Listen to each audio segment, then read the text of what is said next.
Shalom ప్రభువైన యేసుక్రీస్తు నామములో మీ అందరికీ శుభములను సమాధానము కలుగును గాక.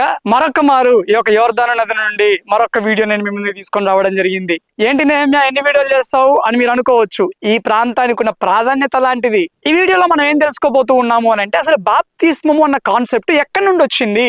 బాప్తిస్మం ఇచ్చి యోహాను ఈ యొక్క యోర్దాను నదిలో ఇదిగో మీ పాపాలు క్షమింపబడు నిమిత్తము రండి, పశ్చాత్తాపము నిమిత్తమైన బాప్తిస్మం తీసుకోండి అని చెప్పేంత వరకు ఆ కాన్సెప్ట్ మనకు కనపడదు. కాకపోతే లేవియా కాండంలో యూదుల శుద్ధీకరణ క్రమం మనకు కనపడిద్ది.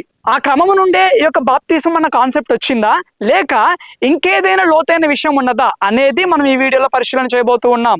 ఎస్, మీరు అనుకున్నట్లే ఈ యొక్క లేవియా కాండం నుండి ఈ యొక్క యూదుల శుద్ధీకరణ ఆచారాలలో నుండి బాప్తిజం వచ్చింది. కాకపోతే యూదుల శుద్ధీకరణ ఆచారం ప్రకారం ఒక కార్యక్రమం ఉంటది. దాన్ని ఏమంటారు అని అంటే మిక్వే అని అంటారు. హీబ్రూలో మిక్వే అని అంటారు. ఈ మిక్వే అంటే ఏంటి అని అంటే, ప్రతి సమాజ మందిరంలో, ప్రతి సినగాగ్ లో చిన్నపాటి స్విమ్మింగ్ పూల్ లాగా ఉండిద్ది. ఇప్పుడు మన చర్చెస్ లో బాప్తిస్మపు తొట్టి ఉంటది కదా, బాప్టిజం ట్యాంక్ ఉంటది కదా, అలాగే ప్రతి సినగాగ్ లో ఉంటది. కాకపోతే అది కొంచెం మంచిగా ఫ్యాన్సీగా ఉంటది అన్నట్టు, చిన్నపాటి స్విమ్మింగ్ పూల్ లాగా.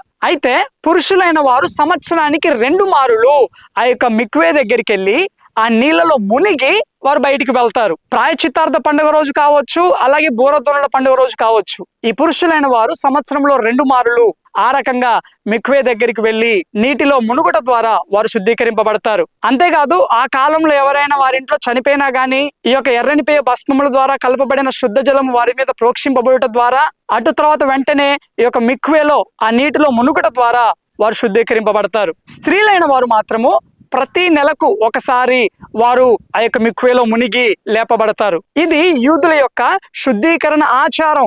ఆ ఆచారంలో నుండి వచ్చిందే బాప్తిస్మము అన్న కాన్సెప్ట్. అందుకే ఈ యొక్క బాప్తిస్మం ఇచ్చే యోహాను ఈ యొక్క బాప్తిస్మం గురించి ప్రకటించగానే యూదులు ఎవరికి అది కొత్తగా అనిపించలేదు. ఏంటి, మేము ఎప్పుడు చూడలేదు, ఇది కొత్తగా చెప్తున్నావేంటి నువ్వు అని అనలేదు. మతపరమైన అధికారులు సైతము యోహాను దగ్గరికి వచ్చి వారు బాప్తిస్మం తీసుకోవడం జరిగింది. అది బాప్తిస్మం వెనకాల ఉన్న కాన్సెప్ట్. ఓకే, ఈ వీడియో మీకు ఇన్ఫర్మేటివ్ గా అనిపించినట్లయితే దయచేసి లైక్ చేయండి, కామెంట్ చేయండి, మీ తోటి వారికి షేర్ చేయవలసిందిగా మనవి చేస్తూ ఉంటున్నాను. సబ్స్క్రైబ్ చేసుకుని వాళ్ళు తప్పకుండా సబ్స్క్రైబ్ చేసుకోవాల్సిందిగా మనవి చేస్తూ ఉంటున్నాను.